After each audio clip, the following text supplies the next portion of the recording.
Sharmila. So ఈ నేపథ్యంలో షర్మిల జగన్కు వరమ లేక శాపమా అంటే ఏం చెప్తారు సార్? వరమే అని మోడీ చెప్పాడు. జగన్ షర్మిల ఒక్కటే మీరు నమ్మకండి, అది వాళ్ళు నటిస్తున్నారు కుటుంబ తగాదా అని నమ్మి మీరు అప్రమత్తంగా ఉండకపోతే నష్టపోతారు. జగన్ ప్రభుత్వానికి వ్యతిరేకంగా ఉండే ఓటును చీల్చి పరోక్షంగా జగన్కు లాభపడటానికే షర్మిల చేస్తుందని నరేంద్ర మోడీ చిలకలూరిపేట సభలో వ్యాఖ్యానించారు. అంటే ఇది భారతీయ జనతా పార్టీ వైఖరి. జగన్ షర్మిల వేరు వేరు కాదు, వీళ్ళు ఒక నాటకం ఆడుతున్నారు, ప్రభుత్వ వ్యతిరేక ఓటు చీల్చి అని.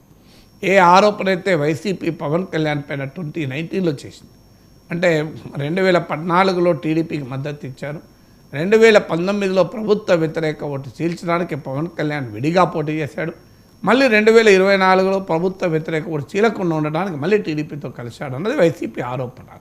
సో సిమిలర్ ఆరోపణ షర్మిల పైన బీజేపీ చేస్తుంది. కానీ టీడీపీ జనసేన వైఖరి డిఫరెంట్గా ఉంది. కూటమిలో ఉన్న 3 పార్టీల వైఖరి ఒకే రకంగా లేదు. టీడీపీ జనసేన ఏమో జగన్ షర్మిలకు అన్యాయం చేశాడు, షర్మిలకు అన్యాయం చేసిన వాడు ప్రజలకే న్యాయం చేస్తాడు, సొంత చెల్లికే అన్యాయం చేసిన వాడు అని. అంటే మోడీ ఏమో అన్యాయం చేయలేదు, ఇద్దరు ఒకటే అంటున్నాడు. చంద్రబాబు ఏమో అన్యాయం చేసినట్టున్నాడు.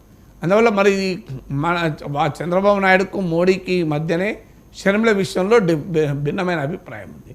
కానీ నిజమేనా అసలు జగన్ షర్మిల అనుకోని వ్యూహాత్మకంగానే విడిగా పోటీ చేసి ప్రభుత్వ వ్యతిరేక ఓట్లు చీల్చి వైఎస్ఆర్ కాంగ్రెస్కు పరోక్షంగా లాభపడటానికే చేస్తున్నారా, లేదా కుటుంబంలో ఉన్న తగాదాలు తారస్థాయికి చేరి అన్నా చెల్లెలు విడిపోయారా? ఇది ఈ 2 పాసిబిలిటీస్ మధ్య ఎవరి స్పెక్యులేషన్ వాళ్ళది, నేను దాంట్లోకి వెళ్ళడం లేదు.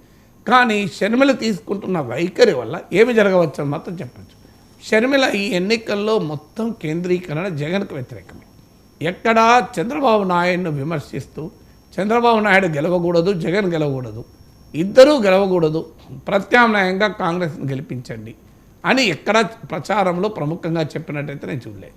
మెయిన్గా జగన్ పైన అటాక్, మోడీ పైన అటాక్ కూడా రిలేటివ్లీ తక్కువ, కొంత అక్కడ ఇక్కడ అన్నా ప్రధానమైన అటాక్ జగన్ పైన. అందులో ప్రధానమైన అంశం వివేక హత్య. సో ఈ స్ట్రాటజీ షర్మిల అనుసరిస్తుంది. ఈ స్ట్రాటజీ వల్ల జగన్కు నష్టం జరుగుతుందా, ఎందుకంటే లాభం జరుగుతుందా అనేది క్వశ్చన్. సో జగన్ వ్యతిరేక క్యాంపెయిన్ చేసినప్పుడు ఆటోమేటిక్గా షర్మిల ఎవరు ఓట్లు తెచ్చుకోవాలి? జగన్ అనుకూల ఓటు, వైఎస్ఆర్ కాంగ్రెస్ అనుకూల ఓటు అయితే షర్మిలకు షిఫ్ట్ కాదు. ఏ ఓటు రావాలి? వైఎస్ఆర్ కాంగ్రెస్ పట్ల అసంతృప్తి ఉన్నా, జగన్ పట్ల అసంతృప్తి ఉన్నా, తెలుగుదేశం పార్టీ వైపు వెళ్ళాల్సిన ఓటు రాకుండా షర్మిల కొంతైనా తెచ్చుకుంటుందా? తెచ్చుకుంటున్నప్పుడు అది దాని ప్రభావం ఎలా ఉంటుంది? ఎందుకంటే చాలా తీవ్రమైన ఉత్కంఠభరితమైన పోటీ ఈసారి ఎన్నికలు ఉండబోతుంది. 2019 లాగా ల్యాండ్ స్లైడ్ అంటారు, అంటే 1 సైడెడ్గా ప్రజల తీర్పు అయితే ఉండదు, అది మనకు క్లియర్గా కనబడుతుంది. అందువల్ల ఇంత తీవ్రమైన పోటీ ఉన్నప్పుడు మీకు చాలా కృష్ణా గుంటూరు జిల్లాల్లో కూడా, ఈవెన్ గోదావరి జిల్లాలో కూడా పోటీ తీవ్రంగా ఉంటుంది. సో 1 సైడెడ్ రిజల్ట్ ఉండదు. ఉండనప్పుడు షర్మిల తీసుకునే కొన్ని ఓట్లు కూడా జయాపజయాలను ప్రభావితం చేస్తాయి. అందువల్ల జగన్ షర్మిల కలిసి చేస్తున్నారా, విడిపోయి చేస్తున్నారా తర్వాత సంగతి. కానీ ఆమె జగన్కు వ్యతిరేకంగా మాత్రమే క్యాంపెయిన్ చేసి మిగతా క్యాంపెయిన్ను అంత సీరియస్గా చేయకపోవడం వల్ల ప్రభుత్వ వ్యతిరేక ఓటే చీలే అవకాశమే ఎక్కువ కనబడుతుంది. సో ఆమె మరి అలా ఎందుకు చేస్తుంది? జగన్కు ప్రయోజనం కల్పించడానికే చేస్తున్నదా చెప్పలేం. జగన్ పైన ఆమె వ్యతిరేకత కనుక అన్నపైన కోపంతోనే కదా రాజకీయాల్లోకి, ఆంధ్రప్రదేశ్ రాజకీయాలు వచ్చింది. మొదట్లో అన్నపైన విభేదాలున్నా తెలంగాణకే పరిమితమయ్యారు, కానీ ఇప్పుడు ఆంధ్రలో ఎంటర్ అయ్యారు. అందువల్ల ఆంధ్రప్రదేశ్లో ఎంటర్ అయినప్పుడు ఆమె ఫైటే జగన్కు వ్యతిరేకం ఉన్నప్పుడు బహుశా అది జగన్కు నష్టాన్ని తెచ్చే అంశం కాదు, ఏమైనా ఉంటే లాభము ప్రయోజనాన్ని తెచ్చే అంశంగానే మారవచ్చు. అందుకే మోడీ ఈ అనుమానాన్ని వ్యక్తం చేశారు. కానీ టీడీపీ వారు అలా భావించడం లేదు, చంద్రబాబు నాయుడు అలా భావించడం లేదు. షర్మిలకు అన్యాయం చేసిన వాడు రాష్ట్ర ప్రజలకు ఏం న్యాయం చేస్తాడు అని ఎమోషనల్ బాణాలు వదిలితే తమకు ప్రయోజనంగా ఉంటుందని టీడీపీ భావిస్తుంది. అందువల్ల అల్టిమేట్గా ఎవరి ఓటు షర్మిల తెచ్చుకుంటుంది అనే అంశం పైన ఆ రాష్ట్ర రాజకీయాలపైన షర్మిల ప్రభావం ఉంటుంది. ఇప్పుడు ఆమె అనుసరిస్తున్న పొలిటికల్ వైఖరి వల్ల ప్రభుత్వ వ్యతిరేక ఓటే ఆమె తెచ్చుకునే అవకాశమే ఉంటుంది. అది ఆటోమేటిక్గా అధికార వైసీపీకి ప్రయోజనకరంగానే ఉంటుంది. Right sir. కొడుకు ఆంధ్రప్రదేశ్లో, కూతురు తెలంగాణలో రాజకీయం చేస్తే పెద్దగా తల్లికి ఇబ్బంది ఉండకపోవచ్చు. కానీ కొడుకు కూతురు కూడా ఇప్పుడు ఆంధ్రప్రదేశ్లోనే రాజకీయం చేస్తూ ఉన్నారు, ప్రత్యర్థులుగా ఉన్న పరిస్థితి. సో విజయం ఎటువైపు ఉండవచ్చు ఇప్పుడు?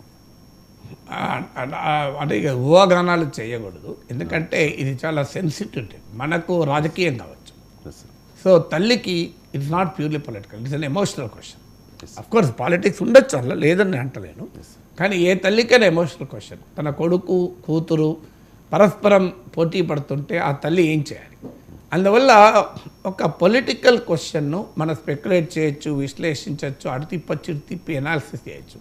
కానీ ఒక ఎమోషనల్ క్వశ్చన్ను మనం చూసేటప్పుడు we have to give respect to our sentiments.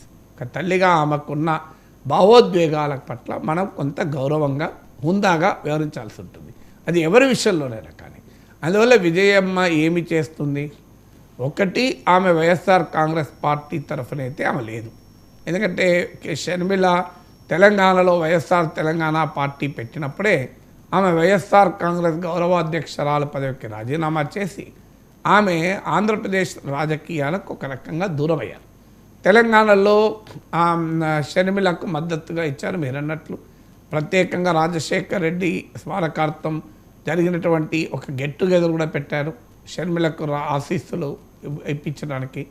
Sharmila పాదయాత్రను ప్రారంభించారు, ఇదంతా చేశారు. కానీ మీరు అన్నట్లు ఇప్పుడు షర్మిల తెలంగాణ వదిలేసి ఆంధ్రప్రదేశ్కి వెళ్తే ఏం జరుగుతుంది? సో ఆమెకు ఉన్న పాసిబిలిటీస్, ఒకటి షర్మిలను ఇగ్నోర్ చేసి జగన్కు అనుకూలంగా వైఎస్ఆర్ కాంగ్రెస్ పార్టీ బాధ్యతలు ఆ గౌరవాధ్యక్షురాలుగా మళ్ళీ రావడం, ఇది అయితే అవకాశం కనిపించడం లేదు, ఆ సూచనలు కూడా లేవు. రెండవది, జగన్కు వ్యతిరేకంగా షర్మిలతో పాటు ఆమె రంగంలో దిగడం. ఆల్రెడీ షర్మిల దిగారు, సునీత దిగారు, వివేకానంద వైఫ్ కూడా దిగారు. అందువల్ల మిగిలింది విజయమ్మ. ఆమె కూడా దిగితే డెఫినెట్గా జగన్కి ఇది భారీ ఎంబరాస్మెంట్ ఉంటుంది. దాన్ని జగన్ కూడా సమర్థవంతంగా ఉపయోగించుకునే ప్రయత్నం కూడా చేస్తాడు. నా చెల్లినే కాదు తల్లిని కూడా నాకు దూరం చేసే కుట్ర జరుగుతున్నాయని జగన్ గ్యారంటీ జనం దగ్గరికి వెళ్తాడు. ఇప్పుడు ఆల్రెడీ వెళ్తున్నాడు. సో అందువల్ల విజయమ్మ మరి అంత డ్రాస్టిక్ డిసిషన్ తీసుకుంటుందా అనేది చూడాలి.